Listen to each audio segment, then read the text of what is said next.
Relevo a Víctor Hugo Rodríguez, Negocios Televisión América. Víctor Hugo, muy buenas noches, bienvenido. Bueno, muchas gracias. ¿Cómo están? ¿Cómo les va? Estábamos haciendo una cantidad de cosas, pero como ustedes saben, estamos trabajando desde América para traerles a todos ustedes una cantidad de información importante con respecto a lo que sucede, no solamente con lo que estamos viendo en el mercado, sino efectivamente mucho de lo que traemos con respecto al Bitcoin.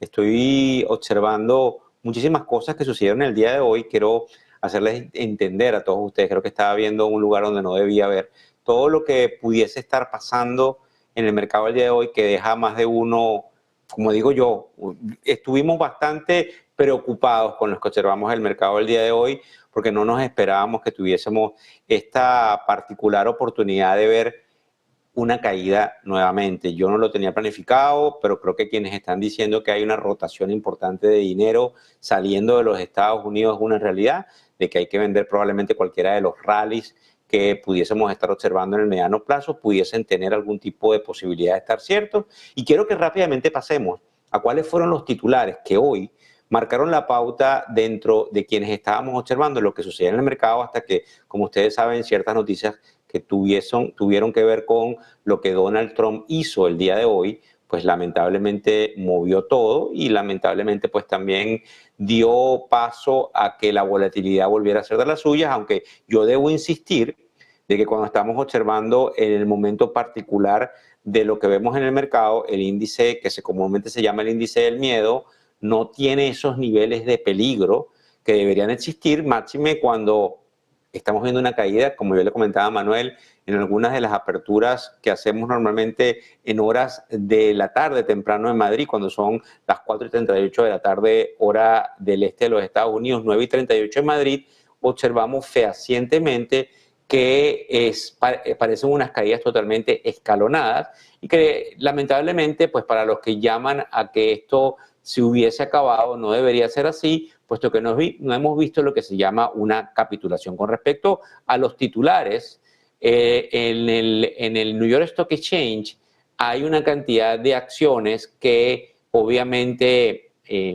tienen posiciones cortas y esas estadísticas salen por allí y esas estadísticas están diciendo que efectivamente lo que es el Open Interest, que es básicamente cómo se mide, cuánta gente está jugando la posición hacia la baja, refleja una cantidad de aspectos importantes, lo que llama la atención por el escepticismo. Indudablemente que al tener esas estadísticas bastante al día, porque recuérdense que hay algunas firmas que no reflejan todo eso y no podemos saberlo fehacientemente en tiempo real, aunque hay muchos que miden los flujos de cómo se comportan los diferentes intercambios de títulos. Eso puede ayudar no solamente a que haya mayores caídas, sino que en algunos casos, si hay una recompra, a que el mercado lo recompre. En el caso del Wall Street Journal, yo le decía esta mañana también a un grupo de inversionistas que tenemos que nos siguen y que están tratando de entender por dónde va el mercado, que el Banco de Japón, según lo que leímos en el Wall Street Journal, y está en muchos de los, digamos, periódicos allá afuera, advierte sobre la inflación en los alimentos.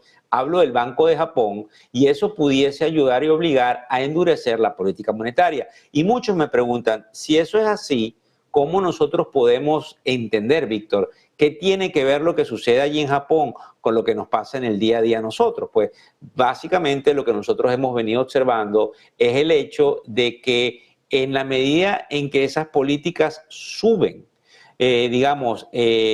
porque las tasas de interés se mueven hacia el alza. En cuanto al yen japonés, hay lo que se llama en inglés un unwinding y eso que se llama el carry trade, que yo lo he venido explicando ya en varios programas, que es cómo se financian los títulos cuando han venido comprando desde hace muchos años en Occidente, endeudándose en yenes y comprando activos en Occidente porque la tasa era prácticamente cero. Empieza a cambiar porque hay que repatriar y volver dinero en la medida que esa tasa de interés variable se me empieza a mover para los créditos. Y esto no es un problema que tienen los inversionistas particulares, pero es la manera como se financian los fondos y lamentablemente eso puede traer una nueva caída en el mercado. No la tenemos planificada, pero parecería estar sucediendo bastante rápido. Por eso les digo, la caída del 2% desde el punto de vista de lo que nosotros observamos en el mercado no fue algo fácil de digerir, máxime cuando nosotros indudablemente habíamos arrancado un poquito animados en la mañana. El Wall Street Journal dice que los Estados Unidos, y esto es bien importante, va a apoyar algunas exportaciones agrícolas de Rusia, lo que obviamente tiene algún tipo de tranquilidad con respecto a que se llegue una paz y probablemente tiene algún tipo de oportunidad de que, a pesar de que el petróleo me pueda estar subiendo por algunos problemas geopolíticos, no sea más que proporcional. Además de que Bloomberg tiene dos aspectos fundamentales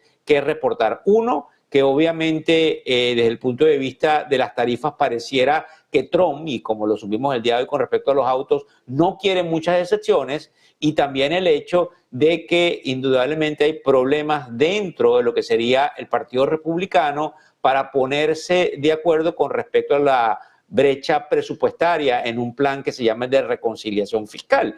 Eso tiene muchos componentes desde el punto de vista de la política económica de la administración Trump, que va de la mano de la política monetaria, y también le decíamos nosotros, en este caso, a otros de los grupos de, digamos, inversores que están escuchando lo que nosotros venimos a reportar, que hay demasiada incertidumbre con respecto hacia dónde la Reserva Federal podría estar llevando las venideras tasas de interés.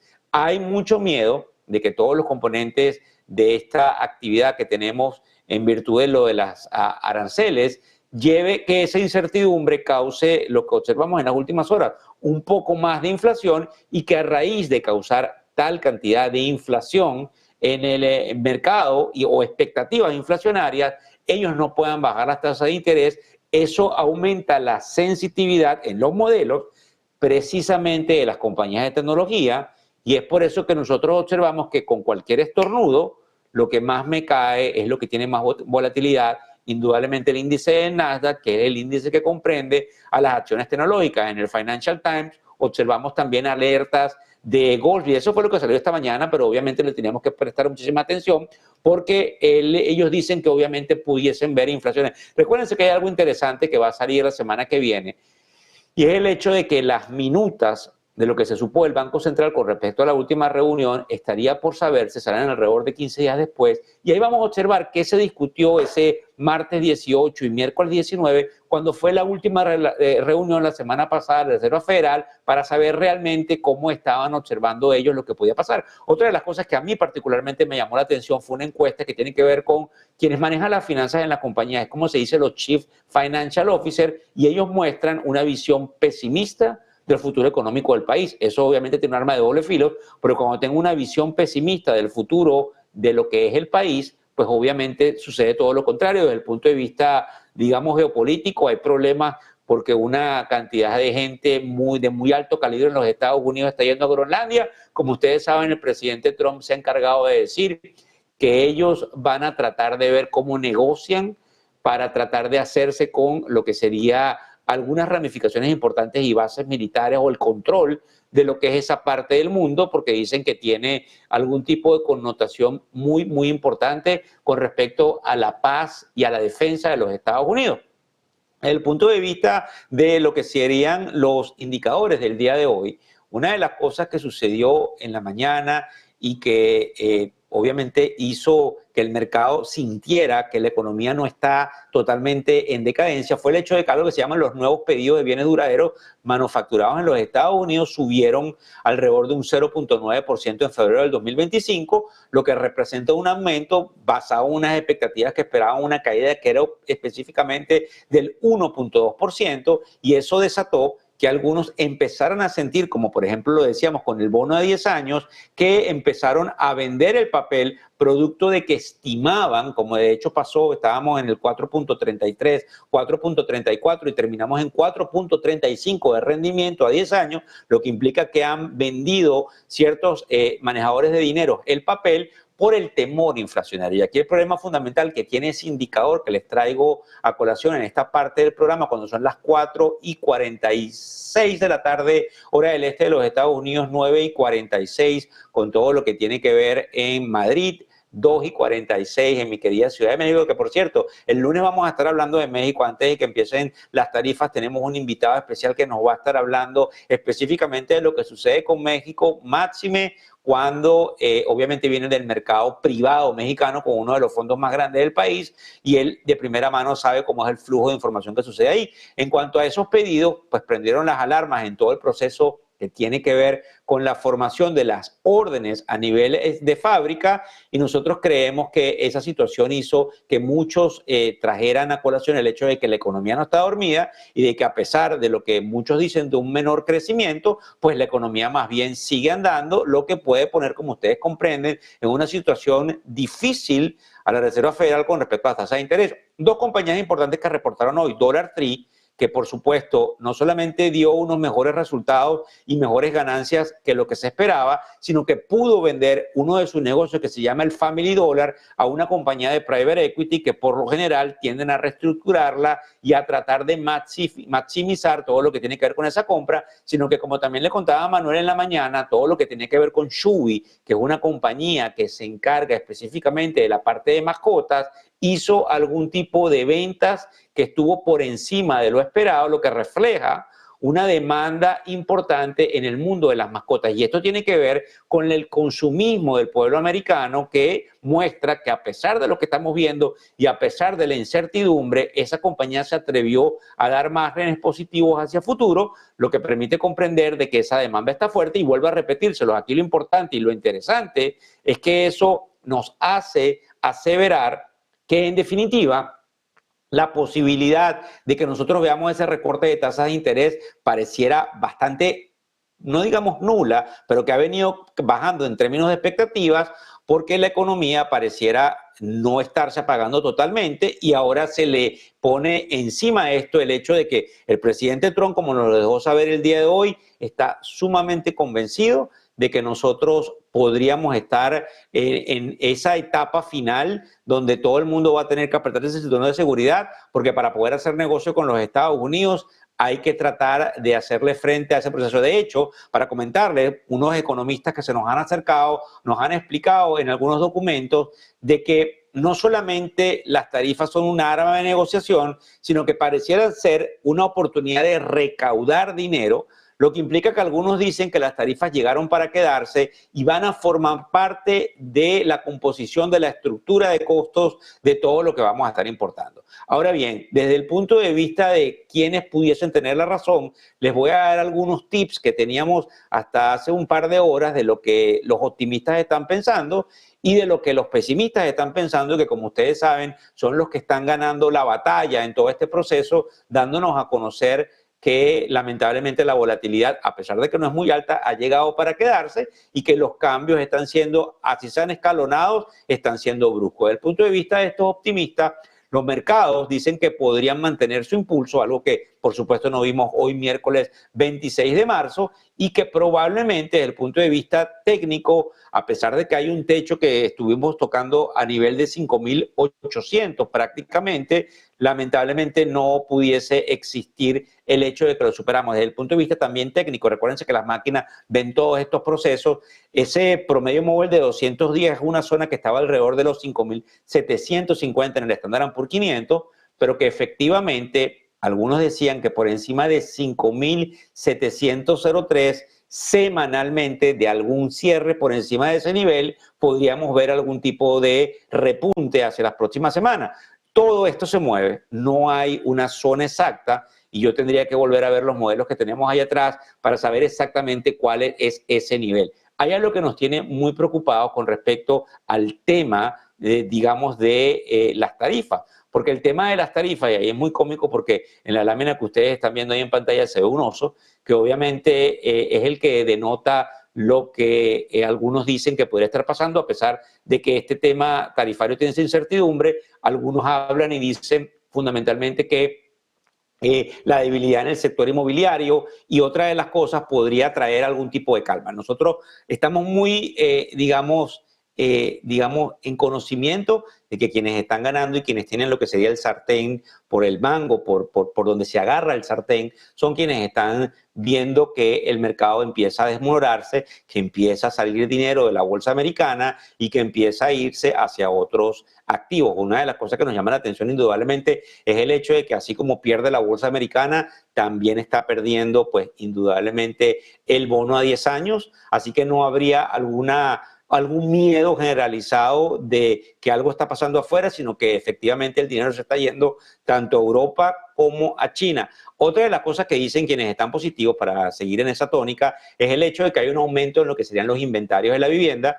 Fíjense ustedes, son las 4:51 de la tarde hora del este de los Estados Unidos. Durante las próximas semanas vamos a estar observando algún tipo de información que tiene que ver efectivamente con la posibilidad de tener más inventario en el tema de las casas, lo que podría ayudar fehacientemente a que se nivelen un poco los precios, aunque muchos sabemos que en un ambiente inflacionario, al ser las casas y las viviendas un activo real, los precios seguirían subiendo independientemente de cuál fuese la transacción o la demanda. Así que esto es un problema de orden nacional en los Estados Unidos y nosotros creemos que independientemente de eso, lamentablemente no hay muchas municiones para esos que están positivos, entre los cuales me encuentro yo, porque tengo que decir, es verdad, lamentablemente no hallamos de qué agarrarnos.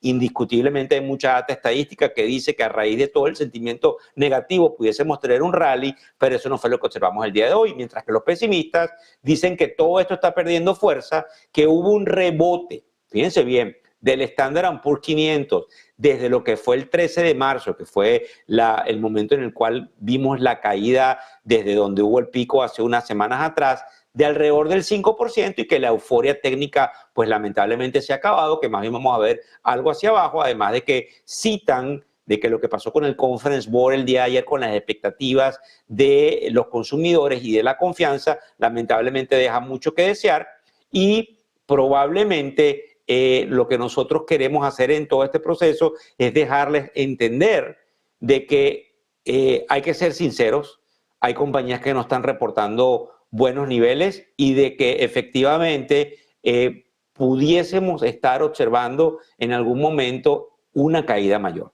Nosotros creemos desde lo que estamos examinando, y aquí no vengo con un poco la cara un poco larga como me están viendo allí, de que sí, de que los osos están ganando en el proceso y yo creo que pudiese ser interesante e importante a raíz de eso que nosotros mantuviésemos en cuenta todo lo que ellos están diciéndonos, porque sí, lamentablemente están ganando, el mercado está bastante resentido y la caída de hoy deja a muchos pensando si realmente habría que empezar a vender posiciones antes de que las magníficas 7 sigan cayendo. Quiero que sepan que vamos a dar paso a un corte de publicidad y vamos a volver con una entrevista que tenemos con Oliver Velez, quien es uno de los, manejadores del análisis técnico en grandes niveles, trabaja mucho con los inversionistas individuales y además de eso, totalmente abocado a la parte de las criptomonedas. Adelante.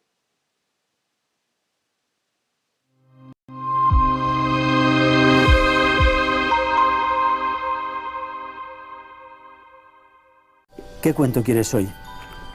¿Te cuento uno de los míos? ¿El del farmacéutico? ¿O el de María, la abogada? El de Ana, la arquitecta.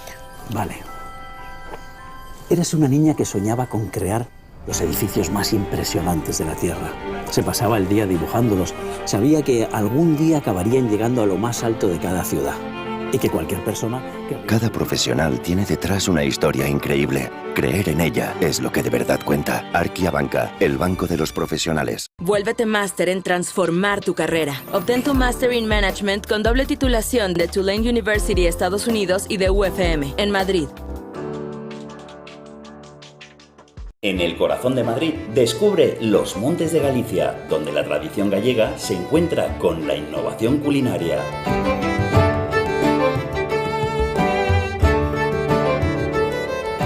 Saborea nuestros mariscos frescos, carnes jugosas y postres caseros.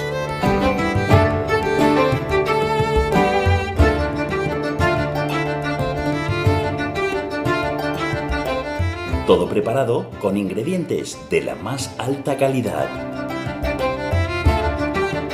Disfruta de una experiencia gastronómica única en un ambiente acogedor y elegante. Los Montes de Galicia, donde cada comida es una celebración. ¡Te esperamos! ¿Qué cuento quieres hoy? ¿Te cuento uno de los míos? ¿El del farmacéutico? ¿O el de María, la abogada? El de Ana, la arquitecta. Vale. Eras una niña que soñaba con crear los edificios más impresionantes de la Tierra. Se pasaba el día dibujándolos. Sabía que algún día acabarían llegando a lo más alto de cada ciudad. Y que cualquier persona... Cada profesional tiene detrás una historia increíble. Creer en ella es lo que de verdad cuenta. Arquia Banca, el banco de los profesionales. Recibes un mensaje alarmante de tu inquilino en el que te informa que no puede pagar el alquiler. No te preocupes, SEAC está aquí para ayudarte. Nuestro equipo te asegura que recibirás tu renta a tiempo. Con SEAC, tu renta está protegida. Recibes el ingreso en tu cuenta como siempre. Disfruta de la tranquilidad sabiendo que SEAC maneja el imprevisto por ti. Alquila tranquilo. SEAC responde. ¿Quién va a pasar un par de días con la familia? Oye, no os importa lavarme esto, ¿verdad? ¿Dónde cargo el móvil? Vaya, cómo gasta el niño. Solo el plan ahorro automático de Iberdrola identifica automáticamente tus 2 días de mayor consumo cada semana y te aplica un 50% de descuento. Innovamos para que tú ahorres. Contrátalo ya. Iberdrola. ¡Papá! Silver Gold Patrimonio nace en 2018 con el objetivo de innovar en el mercado de los metales preciosos de inversión, ofreciendo nuevas alternativas para que cualquier persona, familia o empresa pueda entrar en el fantástico mundo de los metales de inversión de forma sencilla y acompañada por consultores expertos en el sector. Silver Gold Patrimonio quiere avanzar contigo.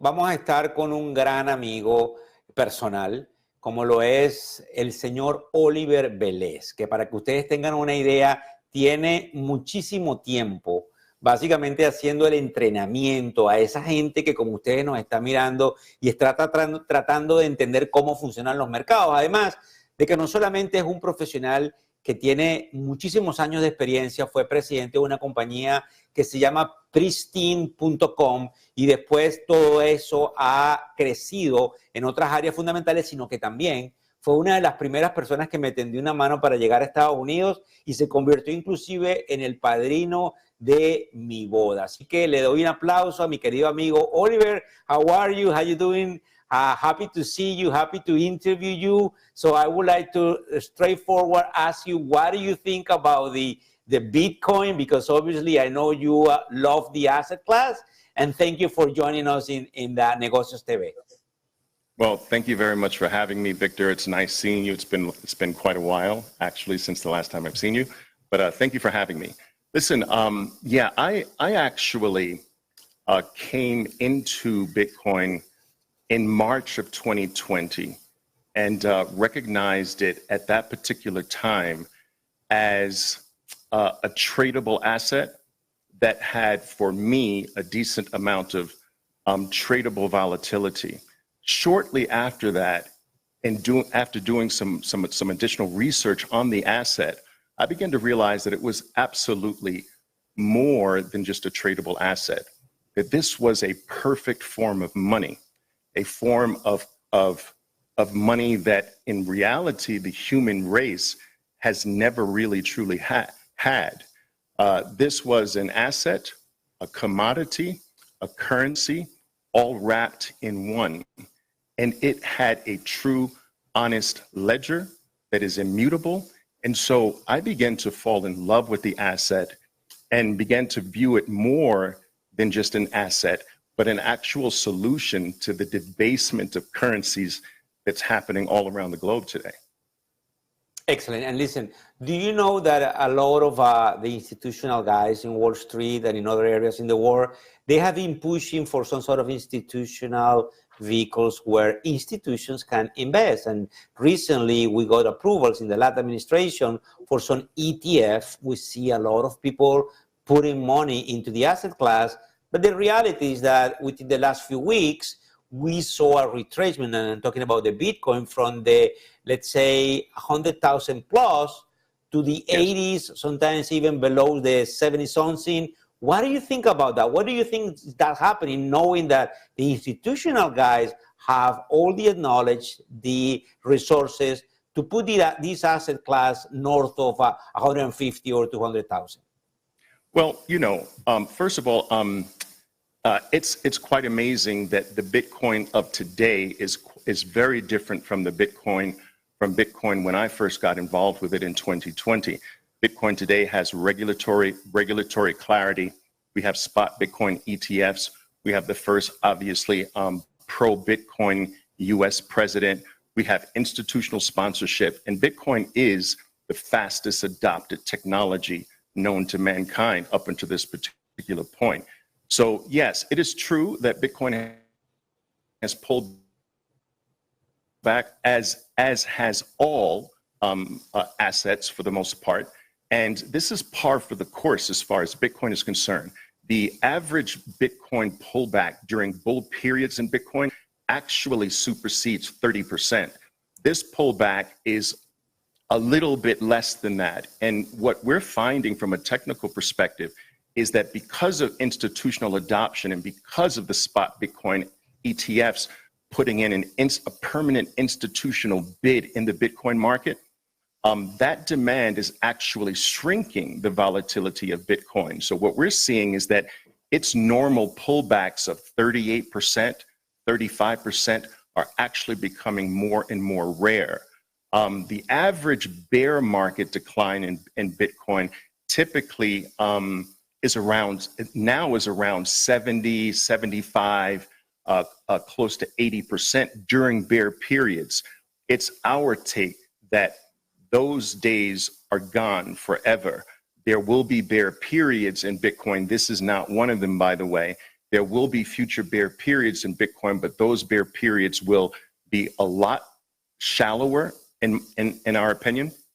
And in addition to that, they will come less frequently, and the duration of those bear periods to the downside will be a lot shorter. But this pullback is very, very normal. It falls within the historical range of Bitcoin's bull market pullbacks. And I do not believe that the top in Bitcoin is in, nor do I believe the top in general markets are in. I think that things are being, all the stars and the planets, if you were, are being aligned for a very, very powerful second half of 2025. And by the last quarter of 2025, I see Bitcoin ripping to all-time new highs, as well as the financial as well as the equity markets as well. Bueno, give me 1 second, Oliver. I'm going to tell them in Espanol quickly while you are trying to tell us in your exposure. Listen, Oliver nos está diciendo una parte fundamental de cómo él entró en marzo del 2020 en este proceso de entender la moneda, que no solamente era un activo que se podía utilizar para tratar de especular y hacer ganancias, sino una solución, como él percibe todo esto, para muchos de los que lamentablemente no tienen acceso a ciertas maneras de transar y de poder específicamente mover el dinero. La otra cosa que le pareció muy interesante es el hecho de que normalmente cuando se ven los gráficos y la parte técnica de la parte de maduración de un activo como este, hay una caída que probablemente en algunos casos puede ser hasta del 30% cuando tomamos el tope hasta donde se debe ubicar, y que esta caída es menor a lo que vimos anteriormente porque él siente que el activo va madurando y en el futuro pues las caídas van a ser cada vez menores, además de que se atreve a pronosticar de que probablemente esto sea por la primera parte del 2025 y que para finales del 2025 veamos el Bitcoin y otras de las monedas subiendo. And that being said, I'm going to ask Oliver in this last question for his intervention today. Oliver, where do you see the Bitcoin? We are at around $87,000 plus change. Where do you see the Bitcoin at the end of 2025? All right. Well, okay.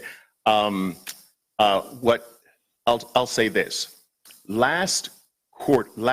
Bitcoin's last cycle had a low of $3,800. It 21x'd from that low during last cycle. Now, the low of this cycle is around 16,000. If we were to 21x if we were to equal what Bitcoin did last cycle without regulatory clarity, without spot Bitcoin ETFs, without institutional sponsorship, without FASB rule changes, which no longer make it punitive for publicly traded companies to put it in their treasuries, without nation states adopting Bitcoin, without all of that, Bitcoin 21x'd. If we assume that Bitcoin is going to do that or more this cycle because it's actually a more provable asset this cycle, then that puts us upwards close to $400,000 per Bitcoin, which is not out of the question. It would fall perfectly within Bitcoin's statistical moves during its 3-year bull run. So I'm going to say $350,000 to $400,000. Wow, Oliver, I'm very happy you are super passionate, your optimism towards the asset class. We're very happy to have you here at Negocios TV in this launch of Negocios TV America. We're going to invite you because you know about this asset class. You work with a lot of retail traders. Not only that, you really know how to read those charts. Actually, you teach me back in the days. So I'm very, very happy to have you here, and hopefully we'll see you soon, okay? Thank you, Victor. Thanks for having me. Thank you.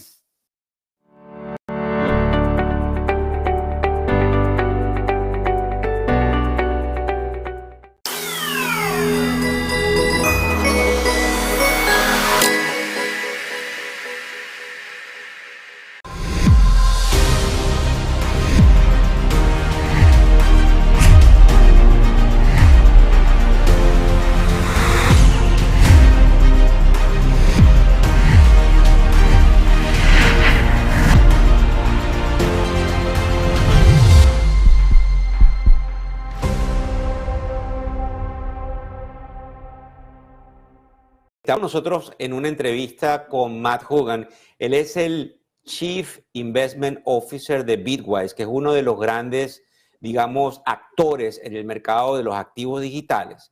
Muchas cosas pasando en los activos digitales. Y no solamente eso, sino que, en definitiva, al haber una cantidad de inversionistas institucionales entrando en el sector, es algo a lo cual le tenemos que prestar atención porque probablemente durante los próximos trimestres, en la medida en que la crisis que tenemos actual, digamos, quede atrás, estos actores van a entrar. Matt, thank you for being in our platform. It's a pleasure. You don't need a letter of presentation. Everybody knows you in the field. So thank you for coming to the platform, please.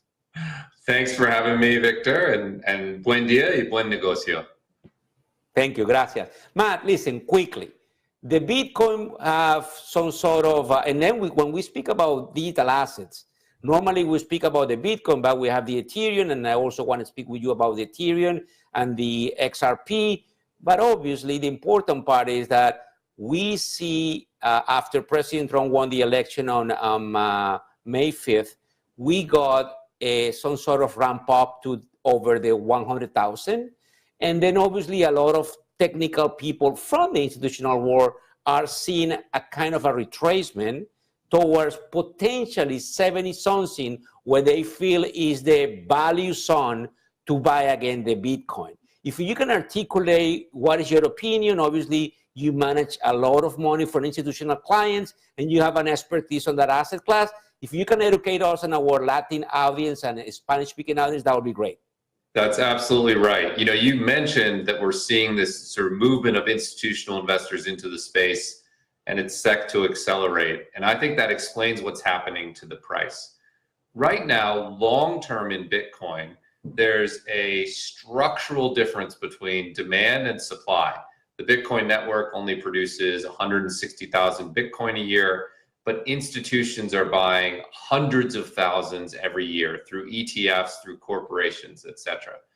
The reason we ran up to $100,000 post-election was that all these institutions came into the market and bought, pushing the price up. The reason we're talking about pulling back maybe to 70,000 is that was the previous all-time high. So there's some people who are willing to sell between $70,000 and $100,000. I think the most likely scenario is that this sort of continual demand from institutions pushes us up above 100,000. I think we'll end the year around $200,000 actually, as this institutional demand comes into the market. So that's what I'm seeing from Bitwise. Excellent. The other question that I think is important for all of our audience to understand the magnitude of the penetration of the ETF, which is a huge important vehicle for the institution to try to allocate, is in the whole overall Bitcoin space. And let's just focus on the Bitcoin again. What is the penetration of the ETF? What is the market share that the people like Bitwise, your company, and other competitors are accumulating for the overall amount of the Bitcoins out there? Yeah, absolutely. You know, the Bitcoin ETFs launched in January of last year. They were the most successful ETF launch of all time. ETFs are the primary way today that institutional investors and retail investors in the US allocate into the capital market. So they use them more than stocks, they use them more than mutual funds. They're the primary tool. We saw the ETFs launch. $37 billion of money flowed into them in the first year alone. That bought about 500,000 Bitcoin in total, brought the assets up to about 500,000. So today that's around, you know, Bitcoin ETFs own a substantial portion of the market, but not a lot of it. There's still a huge amount of money that needs to come into this space, that will come to this space via ETFs. I think we've just sort of gotten started, and there'll be multiple years of significant inflows to follow. I like your optimism, and obviously the other question is, and I would like to understand if this is real and what do you think about it, because obviously if the reality is that the big bulge bracket firm, wealth manager, let's say the JP Morgans of the world, the Goldman Sachs, are not completely allowing their financial advisors and wealth management private banker to pitch allocation to, let's say, Bitcoins via this vehicle, the ETF. There is a dormant demand that we think at some point, if everything goes some sort in the right direction for the crypto world, is going to be a lot of allocations because they're probably going to go to 1 or 2%. What do you have to say about that, Matt? Which I think is important for every family, every affluent, not only American, Asian, European, but the Latino families that have the money in the big firms as well. This is absolutely a critical point. If you think about what happened after the Bitcoin ETFs launched, it took the price of Bitcoin from 50,000 over 100,000. Even today, we're in the $80,000 range. And as you mentioned, that happens without the largest groups of wealth in the US being able to buy them. I know that sounds strange, but whether it's Morgan Stanley or Wells Fargo or UBS or Merrill Lynch, you mentioned JP Morgan, you mentioned Goldman Sachs, most, if not all of those, still restrict their advisors from using these ETFs. That's going to change this year. And once it does, there's billions of dollars of more that have to and will come into this market. You mentioned 1 or 2%. We're regularly seeing 3 to 5% here at Bitwise. So people are increasing their allocation. I think there are, you know, years of this institutional capital to come into the market.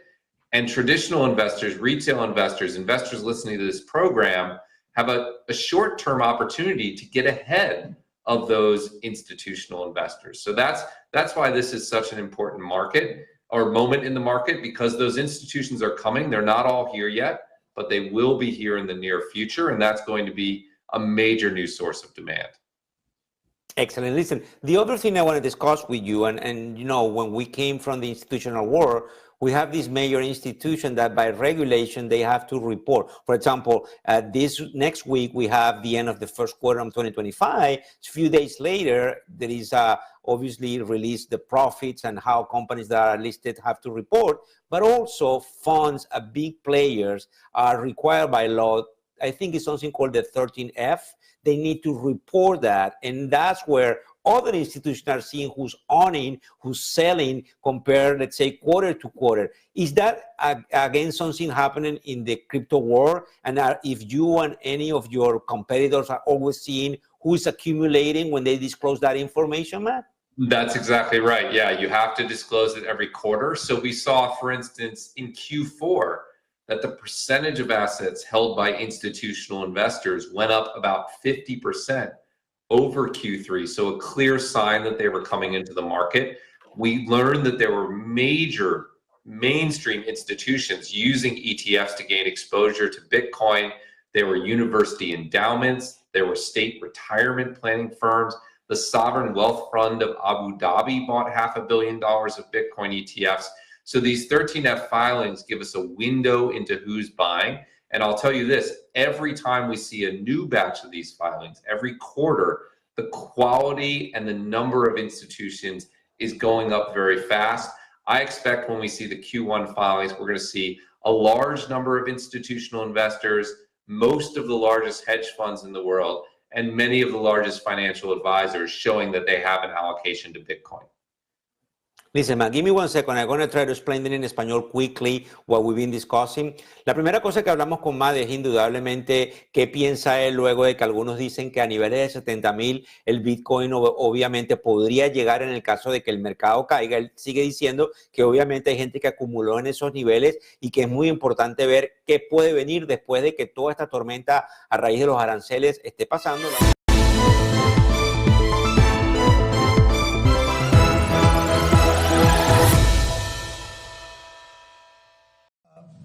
This is the beginning of Liberation Day in America. We're going to take back just some of the money that has been taken from us by people sitting behind this desk or another desk that's not quite as nice, but they have their choice of 7, as you know.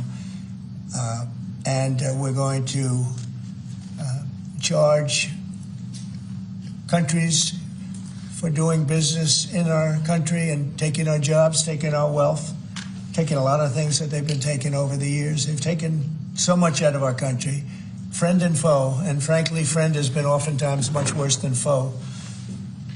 And this is very modest. And what we're going to be doing is a 25% tariff on all cars that are not made in the United States. If they're made in the United States, there's absolutely no tariff. We start off with a 2.5% base, which is what we were at, and we go to 25%. And basically, as you know, and as you've been saying, not reporting as accurately as it should be reported because it's a massive story. Business is coming back to the United States so that they don't have to pay tariffs. And I think also because of November 5th, the election, they're very happy. AI is coming back to levels that nobody's ever seen before. It's a new, sort of a new business, I guess, when you think about it. But it's plants are going up all over the United States, and many of them have already been started. We're getting early electricity taken care of. We're getting permits very quickly for them, and we're going to make their life very happy. They're coming in with tens of billions of dollars.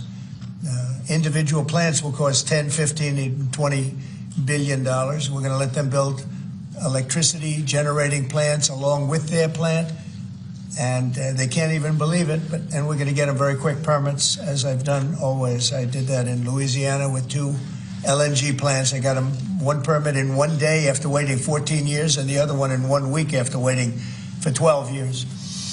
But this is very exciting to me. This is the automobile industry, and this will continue to spur growth like you haven't seen. Before I was elected, we were losing all of our plants that were being built in Mexico and Canada and other places. Now those plants largely have stopped, and they're moving them to our country. In Indiana, the great state of Indiana, I love Indiana.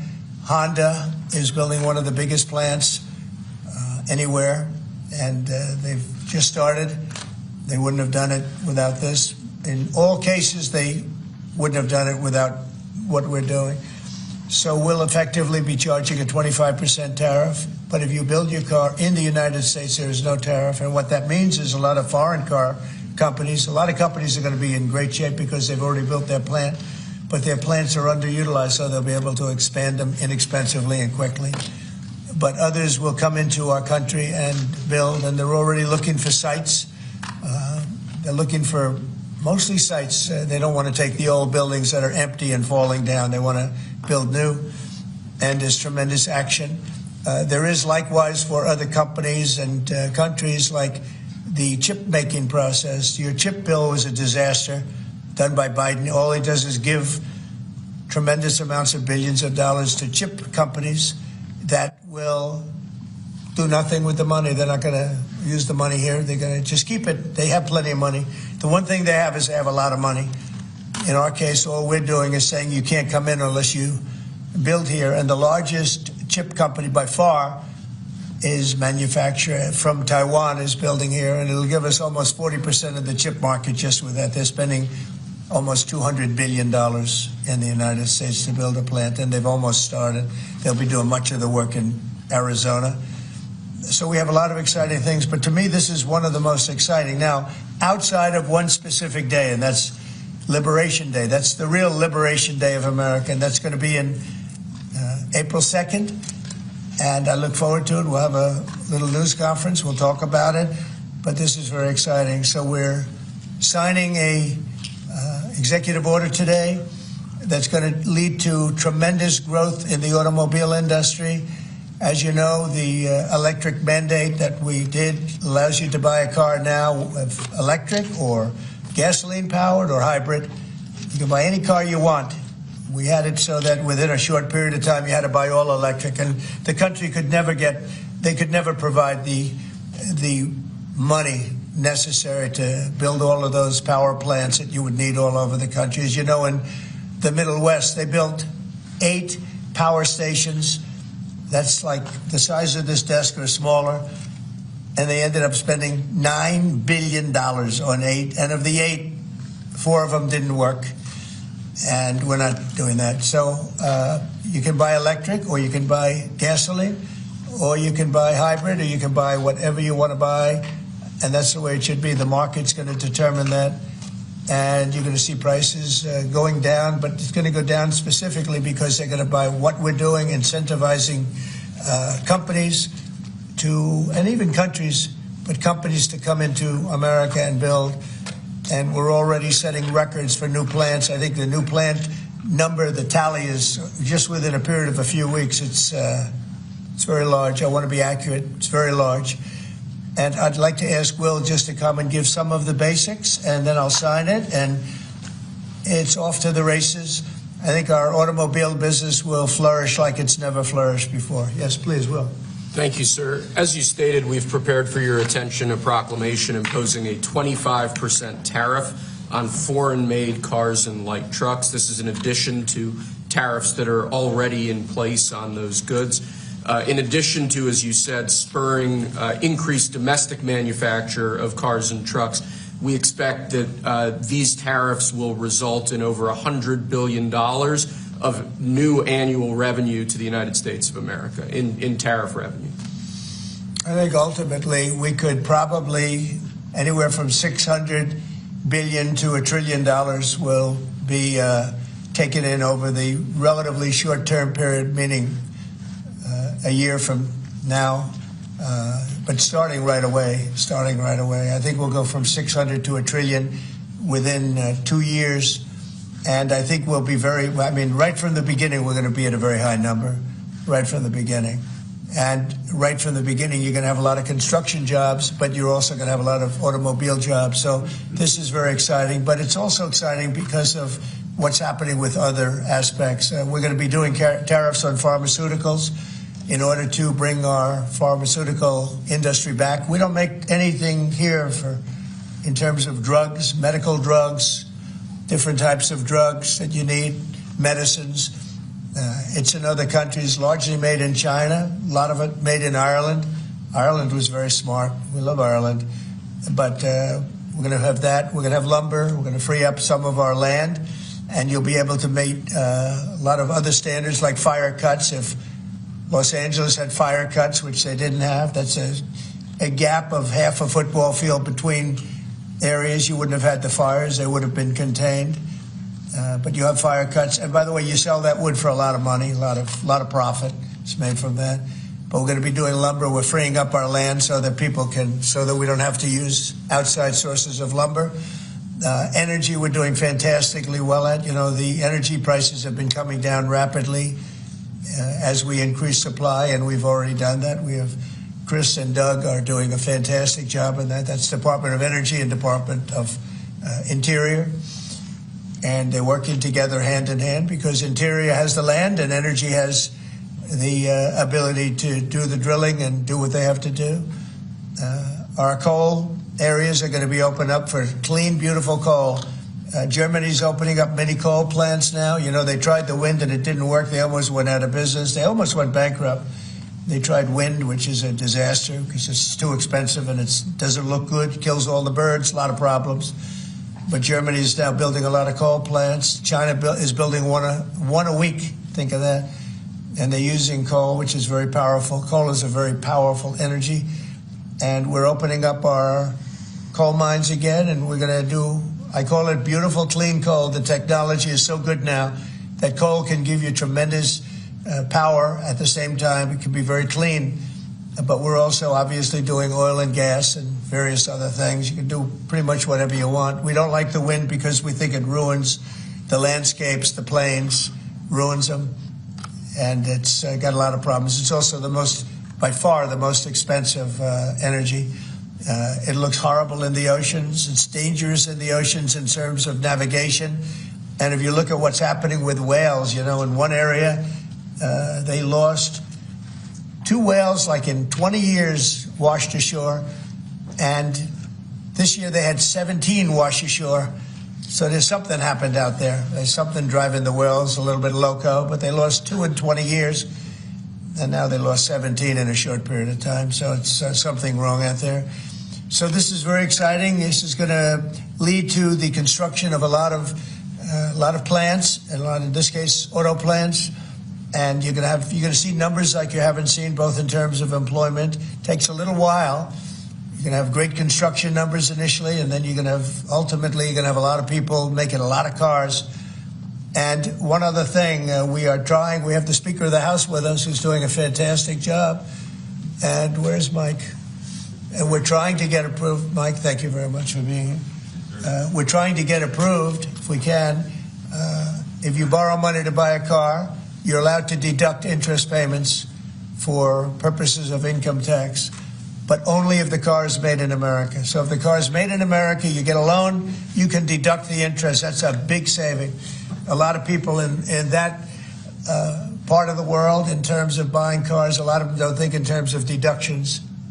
People that think in terms of deductions are very wealthy people, but people are going to start understanding what a good deduction is all about. So when you get a loan to buy a car, and I think it's going to pay for itself. I don't think there's any cost. I think you're going to have so many cars built, but you're only going to get that deduction of interest if the car is made in the United States of America. So I'm going to sign this, and Mike, I hope you can get that, because I think it's going to be amazing in terms of the number of cars that are going to be made because of it.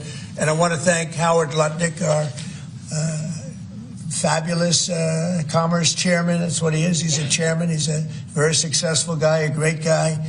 And we have a big day, Howard, coming up next week. It's going to be good. That's Liberation Day. That's going to be on the 2nd, and that's going to be reciprocal. And I think people will be impressed. We're going to be very fair. We're going to be very nice, actually. We have not been treated nicely by other countries, but we're going to be nice. So I think people will be pleasantly surprised, but it's going to make our country very rich, because we're the piggy bank that everybody steals from, and they've been doing it for many years, for decades, so we're not going to let it happen. So, but we're going to treat people very nicely. We're going to treat other countries very, very nicely, and I think it's going to have a very positive effect on everybody, including those other countries. So I'll sign this, and we will see you again on April the 2nd. In terms of this, it's going to be another round, and it's about making America great again, making it strong and prosperous again. Thank you very much. So Mr. President, on tariffs, can I ask you about tariffs, Mr. President, on the car tariffs? How do you assure that a car coming into the country is fully built? Could an automaker in Germany say, leave the tires off a car? Yeah, we're going to have very strong policing, and it's pretty easy to do. If parts are made in America and a car isn't, those parts are not going to be taxed or tariffed. And we'll have very strong policing as far as that's concerned. For the most part, I think it's going to lead cars to be made in one location. You know, right now, a car would be made here, sent to Canada, sent to Mexico, sent all over the place. It's ridiculous. So this is a very simple system. And the beauty of the 25, it's one number. It's not up or down depending on the cost of the car. It's one number. And that number is going to be used to reduce debt greatly in the United States and to build things reduce taxes. I mean, basically, I view it as reducing taxes and also reducing debt. And within a fairly short period of time, I think we're going to have a balance sheet that's going to be outstanding. Yeah. How do you assure Americans then that this will not cause a long-term increase in prices? Well, look, I think we're going to have a market the likes of which nobody's ever seen before, not in this country. You know, we had the best market ever in my first term. It was the strongest market ever, the best economy ever. And I think I think this blows it away. But this is something that people have wanted to do, presidents have wanted to do for a long time. A lot of them didn't understand it. It wasn't a priority for them. But foreign countries understood it very well. And they've really ripped us off at levels that nobody's seen before. But that's not going to happen. Mr. President, is this for today or on April 2nd, the auto tariffs? Say it? Do these auto tariffs go into effect today or on April 2nd? They go into effect on April 2nd. We're signing today. It goes into effect April 2nd. We start collecting on April 3rd. Mr. President, any more sectoral tariffs that are coming in on April 2nd? What does that mean? Any more tariffs on any other sectors on April 2nd, for example, chips or pharmaceuticals? Not then, but we will be putting a tariff on lumber. We, as you know, have a tariff already on steel and on aluminum of 25%, and we're taking in tremendous amounts of dollars. More importantly, our steel factories and aluminum factories are roaring. They're starting to roar. They're building new ones. I just heard from Nucor, which is a big company, a very big steel company, and they're building a massive plant for steel that they wouldn't build without this. So you're going to see things that are going to be actually amazing. And I think you already have. You know, we've had some news conferences where I can't have enough. They want to do news conferences where they announce they're going to spend $20, $30, $40 billion. But Apple, as an example, is spending $500 billion. Okay, any other? On the Signal chat, Senator Roger Wicker. Hold on one second. Yes. Go ahead. Reciprocal tariffs next week. Will those be immediately effective April 2nd on all countries, or will you focus on the worst offenders? No, we're going to make it all countries, and we're going to make it very lenient. I think people are going to be very surprised. It'll be, in many cases, less than the tariff that they've been charging us for decades. So I think people are going to be very, very surprised. Why is that? I think they'll be pleasantly surprised. I don't know. I think we're trying to keep it somewhat conservative. And on these auto tariffs, we saw obviously the NASDAQ 100 go down 2% at close, S&P 500 down 1%. What are you concerned Is that about today? that market reaction? Today? Yes, sir. I didn't say that. I want to see the jobs. I want to see that'll all take care of itself. That could take care of itself in 1 day, 2 days, or 1 week. Are there any conditions under which you'd remove these auto tariffs, sir, or is this permanent for the rest of your term in office? Oh, this is permanent. Yeah, 100%. Yeah. Are you on there? Sir, did Elon Musk advise you at all on these auto tariffs? No, because he may have a conflict, so we don't talk. I've never talked to him. Elon's amazing. He's never asked me for a favor in business whatsoever. I'm actually a little surprised by it. I might do it, I might not do it. I do what's right, and he'd want me to do what's right. No, he's a patriot. He has never, you know, these are big deals we're talking about. This is probably nothing like this. And I've never had Elon come and say, would you do me a favor with the mandate or the electric mandate or anything. He's never asked me for anything. Sir, also, what's your response to Republican lawmakers who have said today that your administration should take more accountability and not downplay what's happened with Signal that we've seen in these messages today? Well, I don't know about downplaying. The press upplays it. I think it's all a witch hunt, that's all. I think it's a witch hunt. I wasn't involved with it. I wasn't there, but I can tell you the result is unbelievable because the Houthis are looking to do something. They want to know, how do we stop? Can we have peace? The Houthis want peace because they're getting the hell knocked out of them. It's been very, very strong. The Houthis are dying for peace. They don't want this. And they're bad. Look, they were knocking ships out of the ocean. You know, we had in the Suez Canal, they only have about 20% of the ships going through. They have to go through a different way, which takes weeks of travel. And that really affects commerce. But the Houthis have been hit hard and they want to negotiate peace. But I don't think they're quite. Say it? Do you still believe nothing classified was shared? Well, that's what I've heard. I don't know. I'm not sure. You'll have to ask the various people involved. I really don't know. I can only tell you this. You know, you don't want to talk about it. The Houthis have been horrible to the world. What they've done, killed a lot of people, and knocked down a lot of ships and planes and anything else. You know, it's not just the ships. And they have been hit. They have been hit harder than they've ever been hit. And they want us to stop so badly, and they've got to stop. They've got to say no mas. But I can only say that the attacks, it's attacks every day, every night. It's not just the one. You're talking about one. The attacks have been very successful, even beyond our wildest expectations. We've hit them very hard, very successfully. And we're going to do it for a long time. We're going to keep it going for a long time. Senate Republicans have said that they would formally ask the administration for an Inspector General report on the signal issue. Will you agree to that? It doesn't bother me. I don't know. I want to find if there's any mistake or if a signal doesn't work. It could be that signal is not very good. It's a company. Maybe it's not very good. I think we'd rather know about it now. There was no harm done because the attack was unbelievably successful that night, and it has been unbelievably successful every single night for the last 4 or 5 nights. So, and that's the thing that you should be talking about. This is something that should have been done by sleepy Joe Biden, but he was asleep at the wheel, other than when it came to stealing money, of course. Joe Biden should have done this attack on Yemen, which is basically a certain group within Yemen, the Houthis, and this should have been done by Joe Biden, and it wasn't, and that's caused this world a lot of damage and a lot of problems. He's responsible, but he's also overseeing the investigation to find out what went wrong. Maybe who's responsible? Mike Waltz says that he's responsible. Well, yeah, Mike Waltz, I guess he claimed responsibility, I would imagine. It had nothing to do with anyone else. It was Mike, I guess. I don't know. I was told it was Mike.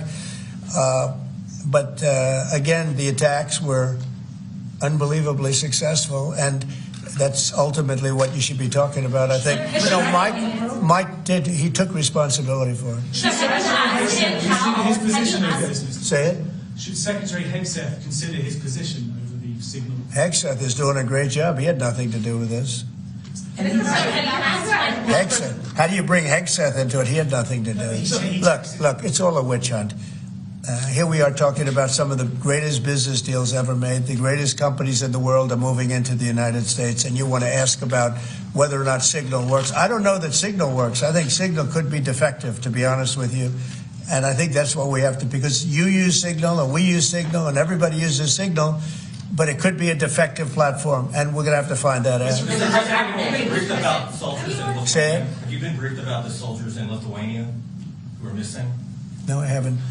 Have you spoken, sir, with the big 3 automakers about these tariffs? What was their reaction? I have.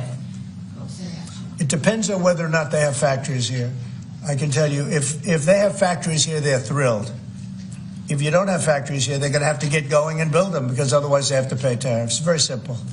And most of those have pretty big factories here, like General Motors has big factories here. They're going to move their parts divisions back to the United States, because some of them were made in Canada and some of them were made in Mexico and other places. They'll be moving their parts division back to the United States in factories where they may be at 60% capacity, so they don't even really have to build too much of a factory. But, generally speaking, if they have factories here, plants here, where they make their cars and equipment, but they make their cars here, they are thrilled. Same thing with the steel industry. Steel industry is now paying a 25% tariff, as you know, I put it on last week, and the business is roaring in the United States. And we can't, because of military, we can't lose the steel industry. If I didn't put the initial tariffs on steel in my first term, you wouldn't be able to have a military, because we wouldn't have, every steel company would be bankrupt in the United States, and every plant would be closed. But now they're booming. And putting this tariff on, this additional tariff for steel and aluminum, it's making them thrive, and it's already happened. Mr. President, coming up on the deadline for the TikTok sale, will you extend that deadline if you don't have a deal? Do you support Oracle? Well, we will have a form of a deal. TikTok is very popular, very successful, very good. We're going to have a form of a deal, but if it's not finished, it's not a big deal. We'll just extend it. I have the right to have the deal and to extend it if I want. So we'll see whether or not we have a deal. We have a lot of interest in TikTok.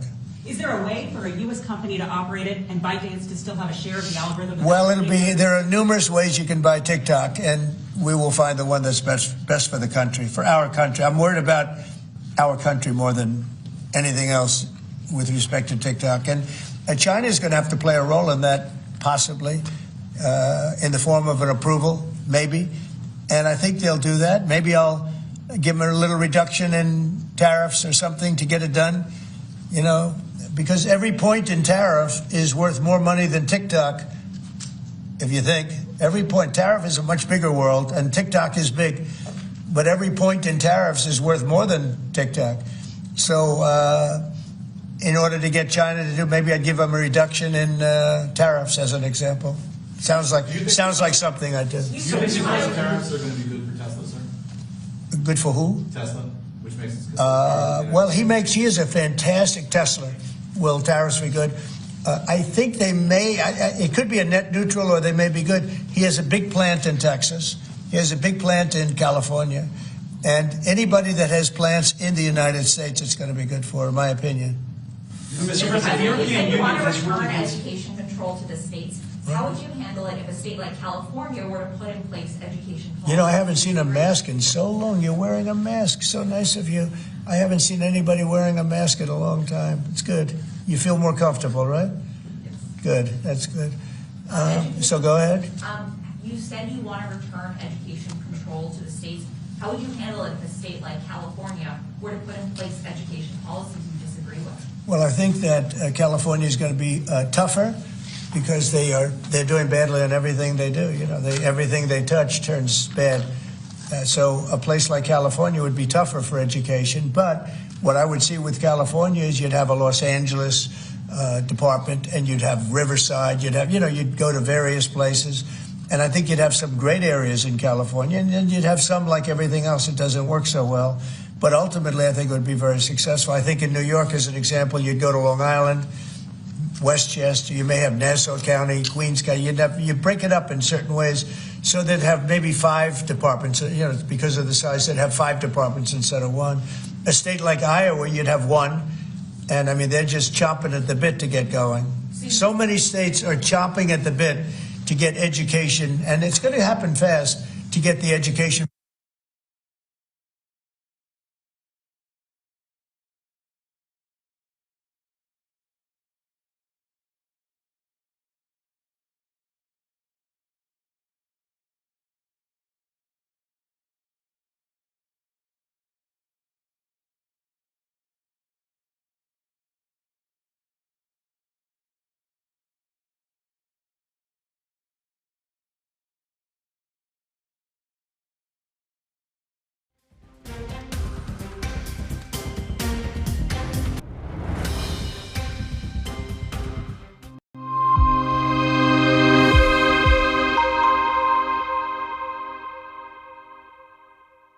¿Qué cuento quieres hoy?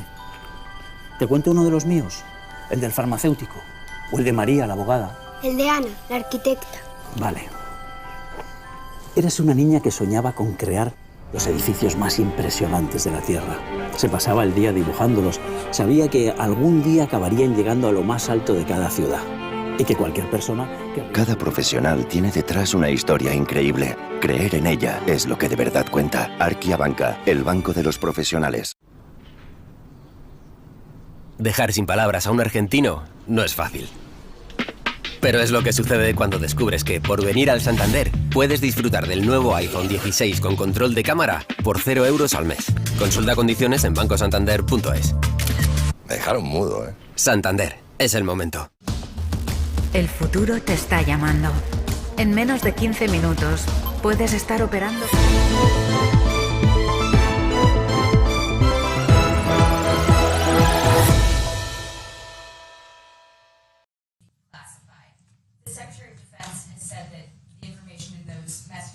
Not classified.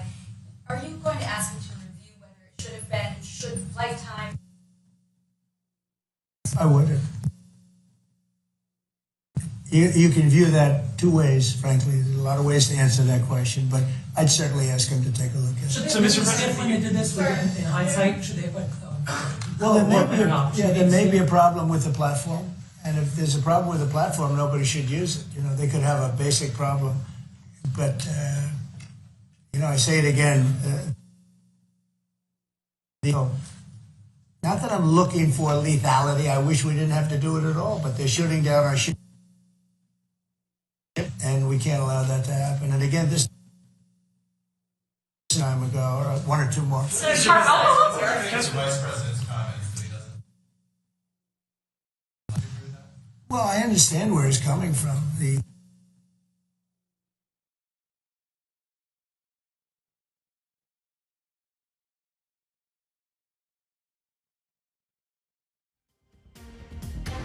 Our agriculture in Europe, they don't let us do very much.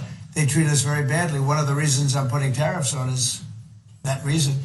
We take millions of their cars, BMW, Volkswagen, Mercedes-Benz. We take millions and millions of their cars, and they have non-monetary tariffs where it's impossible for us to sell a car, almost, in Europe. And so I understand what he's saying. And same thing with NATO. When I got involved, these mostly European countries, as you know, we had 28 at the time, and only 7 were paid. And most of them were not paid. 20 some odd countries were not paid, or they were substantially less than they're supposed to be. And the United States was literally making up the difference in Europe, and it's very unfair. So I understand. I didn't know he made that statement, but if he did, I mean, I'm okay with it. It's I complain about it all the time. The European Union treats us horribly on trade, and NATO has treated now. I raised a lot of money for NATO, hundreds of billions of dollars. You were here last week when the Secretary General said, because I got them to pay money. It was unfair. The United States was paying 80, 90, 100%, okay? You said you're going to be more lenient than the Secretary. I think if I did to them what they did,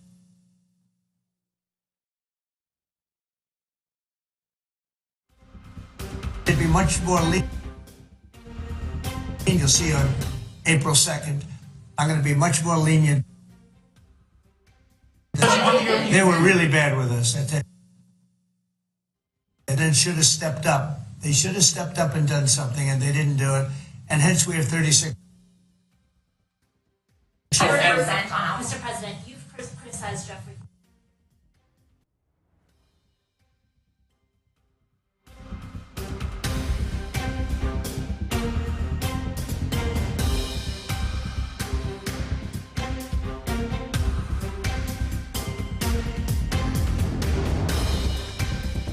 ¿Te preocupa que tu inquilino no pague el alquiler? Sabemos que esto puede ser un desafío. Aunque los gastos son fáciles de calcular, el verdadero reto es gestionar la falta de pago por parte del inquilino. SEAC te ofrece una garantía de renta asegurada hasta que recuperes tu vivienda, pase el tiempo que pase. Relájate. SEAC se encarga de todo. Alquila tranquilo. SEAC responde.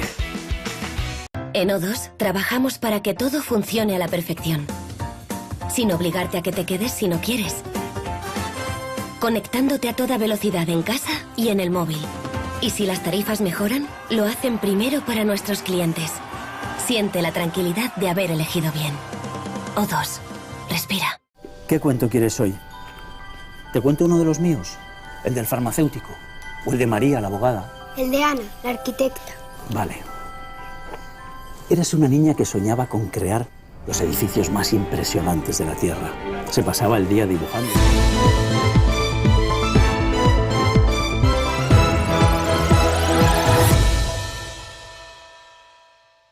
Decided against Apple and Google during the Digital Markets Act, and they're the first U.S. companies they targeted with that. An Apple executive told me they believe that's politically motivated because of the tariffs. The European Union is suing a lot of our companies, like Apple, and they have 17 billion. Facebook, they're suing a lot of other companies, and they use that money just like a tariff. They go before judges that are very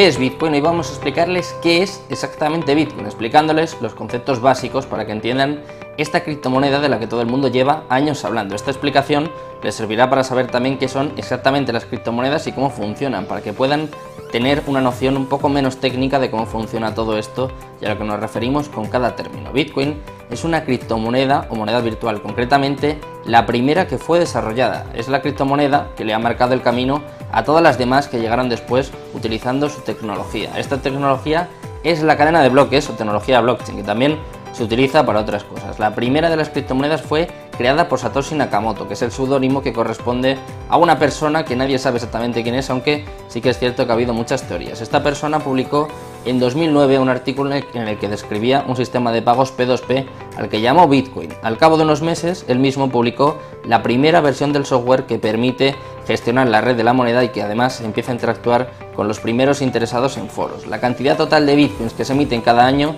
está determinada por su algoritmo y pasa lo mismo con el resto de criptomonedas. Bitcoin está desarrollado para que cada 4 años se reduzca por 2 su producción y para que solo se emitan un total de 21 millones de bitcoins. Después simplemente dejarán de crearse. Esto es una diferencia fundamental con las monedas convencionales, puesto que los bancos modifican su valor a su libre albedrío. Por lo tanto, las monedas se pueden devaluar, mientras que Bitcoin quiere ofrecer algo más de estabilidad. En definitiva, entre los usos más destacados de Bitcoin cabe mencionar los siguientes, como por ejemplo pagar utilizando estas propias criptomonedas, obtener intereses por los bitcoins que poseas, algo similar al concepto de un depósito bancario, también obtener un préstamo utilizando como garantía tus bitcoins, cubrir tu exposición financiera con derivados en mercados regulados y por último obtener réditos de inversión mediante la compra-venta de bitcoins, al ser un activo que teóricamente tiende a revalorizarse en un escenario de demanda constante.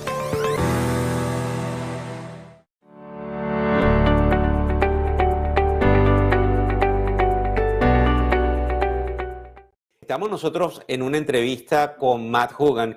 Él es el Chief Investment Officer de Bitwise, que es uno de los grandes, digamos, actores en el mercado de los activos digitales.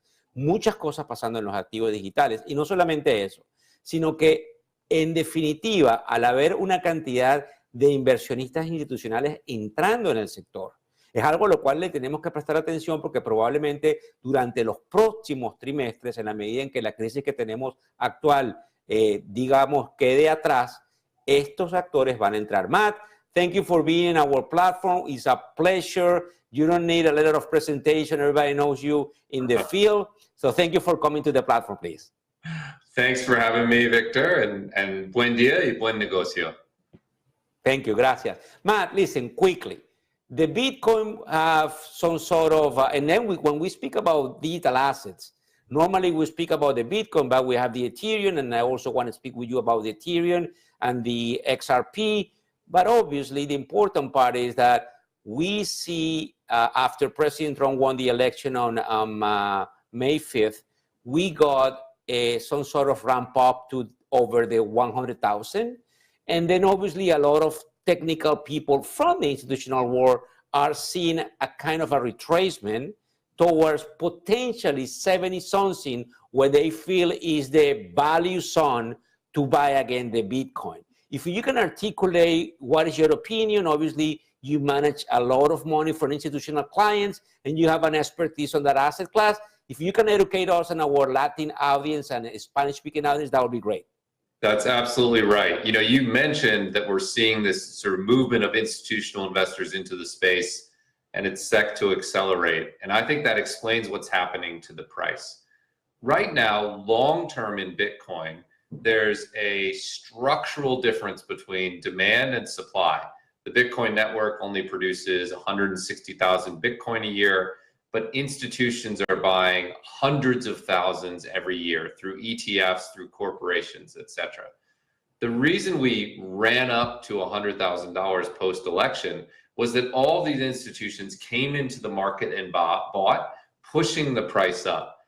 The reason we're talking about pulling back maybe to 70,000 is that was the previous all-time high. So there's some people who are willing to sell between $70,000 and $100,000. I think the most likely scenario is that this sort of continual demand from institutions pushes us up above 100,000, I think we'll end the year around $200,000 actually, as this institutional demand comes into the market. So that's what I'm seeing from Bitwise. Excellent. The other question that I think is important for all of our audience to understand the magnitude of the penetration of the ETF, which is a huge important vehicle for the institution to try to allocate, is in the whole overall Bitcoin space. And let's just focus on the Bitcoin again. What is the penetration of the ETF? What is the market share that the people like Bitwise, your company, and other competitors are accumulating for the overall amount of the Bitcoins out there? Yeah, absolutely. You know, the Bitcoin ETFs launched in January of last year. They were the most successful ETF launch of all time. ETFs are the primary way today that institutional investors and retail investors in the US allocate into the capital market. So they use them more than stocks. They use them more than mutual funds. They're the primary tool. We saw the ETFs launch. $37 billion of money flowed into them in the first year alone. That bought about 500,000 Bitcoin in total, brought the assets up to about 500,000. So today that's around, you know, Bitcoin ETFs own a substantial portion of the market, but not a lot of it. There's still a huge amount of money that needs to come into this space, that will come into this space via ETFs. I think we've just sort of gotten started, and there'll be multiple years of significant inflows to follow. I like your optimism, and obviously the other question is, and I would like to understand if this is real and what do you think about it, because obviously if the reality is that the big bulge bracket firm, wealth manager, let's say the JP Morgans of the world, the Goldman Sachs, are not completely allowing their financial advisors and wealth management private banker to pitch allocation to, let's say, Bitcoins via this vehicle, the ETF. There is a dormant demand that we think at some point, if everything goes some sort in the right direction for the crypto world, is going to be a lot of allocations because they're probably going to go to 1 or 2%. What do you have to say about that, Matt? Which I think is important for every family, every affluent, not only American, Asian, European, but the Latino families that have the money in the big firms as well. This is absolutely a critical point. If you think about what happened after the Bitcoin ETFs launched, it took the price of Bitcoin from 50,000 over 100,000. Even today, we're in the $80,000 range. And as you mentioned, that happens without the largest groups of wealth in the US being able to buy them. I know that sounds strange, but whether it's Morgan Stanley or Wells Fargo or UBS or Merrill Lynch, you mentioned JP Morgan, you mentioned Goldman Sachs, most, if not all of those, still restrict their advisors from using these ETFs. That's going to change this year. And once it does, there's billions of dollars of more that have to and will come into this market. You mentioned 1 or 2%. We're regularly seeing 3 to 5% here at Bitwise. So people are increasing their allocation. I think there are, you know, years of this institutional capital to come into the market. And traditional investors, retail investors, investors listening to this program have a short-term opportunity to get ahead of those institutional investors. So that's why this is such an important market or moment in the market, because those institutions are coming. They're not all here yet, but they will be here in the near future. And that's going to be a major new source of demand. Excellent. Listen, the other thing I want to discuss with you, and you know, when we came from the institutional world, we have this major institution that by regulation, they have to report. For example, this next week, we have the end of the first quarter of 2025. A few days later, there is obviously release the profits and how companies that are listed have to report, but also funds, big players are required by law. I think it's something called the 13F. They need to report that. And that's where other institutions are seeing who's owning, who's selling, compared, let's say, quarter to quarter. Is that, again, something happening in the crypto world? And if you and any of your competitors are always seeing who is accumulating when they disclose that information, Matt? That's exactly right. Yeah, you have to disclose it every quarter. So we saw, for instance, in Q4, that the percentage of assets held by institutional investors went up about 50% over Q3. So a clear sign that they were coming into the market. We learned that there were major mainstream institutions using ETFs to gain exposure to Bitcoin. There were university endowments, there were state retirement planning firms. The Sovereign Wealth Fund of Abu Dhabi bought $500 million of Bitcoin ETFs. So these 13F filings give us a window into who's buying. And I'll tell you this, every time we see a new batch of these filings, every quarter, the quality and the number of institutions is going up very fast. I expect when we see the Q1 filings, we're going to see a large number of institutional investors, most of the largest hedge funds in the world, and many of the largest financial advisors showing that they have an allocation to Bitcoin.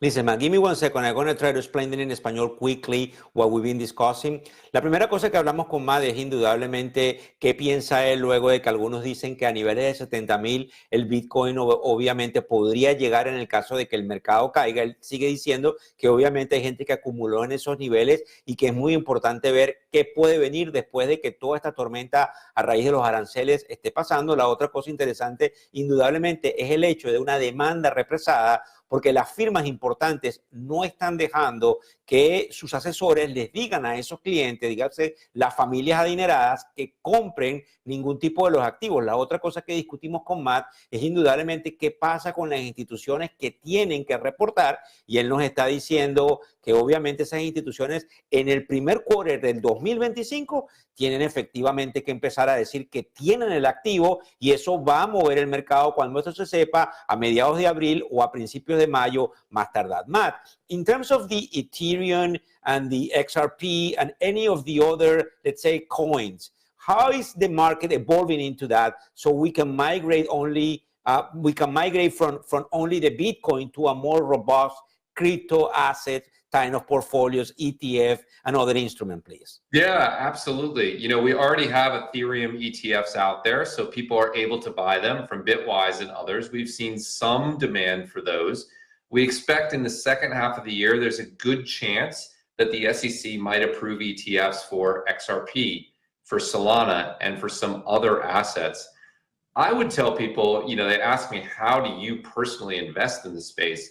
The way I invest, Victor, is I own them all. I'm old enough to remember the early days of the internet when there was Yahoo and Google and Ask Jeeves and all these different providers, and it was hard to tell who would win. The best bet at the time was just to buy the bulk of them and bet that the internet would win over time. I think there's an element where that's true in crypto. Look, I'm a huge Bitcoin fan. I think it's going to be enormous. I also love Ethereum and some other assets, but from an investment perspective, I like to diversify my exposure, because the thing that I'm most confident about is that crypto will be more important in the future than it is today. And if that's the bet you want to make, you want to own a variety of them. And the good news is we should get more ETFs approved later this year. And again, we already have Bitcoin and Ethereum, the two largest assets, and you can divide your portfolio between them. I love your passion and optimism. And to finish the interview, I'm going to ask you a very basic question that probably people that are in our platform do not understand. For example, when you buy a Bitcoin by yourself with any of the exchanges, you can buy and hold. And some people think that because the Bitcoin can storage value, the best place to buy and hold. When you compare that strategy, which is extremely simple, what is the difference that an ETF will provide to the people that want to allocate their money? And there isn't a difference that only buying and hold forever. And it's important because it's the way you can educate more and more people to understand the ETF world. Not only that, to be able and being willing to pay the little share that every ETF management company shares to manage the portfolio and the AUM. Yeah, the incredible thing about an ETF is that it lets individual investors invest on the same terms as the largest institutions in the world. So literally, you can buy the same ETF as Abu Dhabi's sovereign wealth fund. You can buy the same ETF that the largest hedge funds in the world are using to access Bitcoin. I raise that because, of course, you can do it yourself through a brokerage, and we love some of those brokerages like Coinbase and Kraken and others. They do a good job. But the ETFs provide institutional custody, institutional trading, institutional audit and tax and management, all for a very low fee.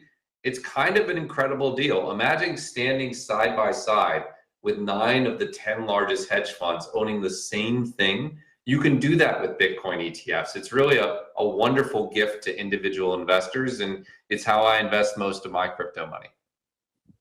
Listen, very happy to have you in the Tribune. We probably want to invite you from time to time, especially to see what happened with the space, the crypto space, with the Trump administration after we weathered the uncertain times that we are living through with the tariff and all the changes, the detox diet that the Secretary Bessent is saying about the economy that is definitely going to affect every asset class, including the most volatile Bitcoin, Ethereum, and so on. Thank you, Matt. Thank you for being on our platform, and we'll speak with you soon again.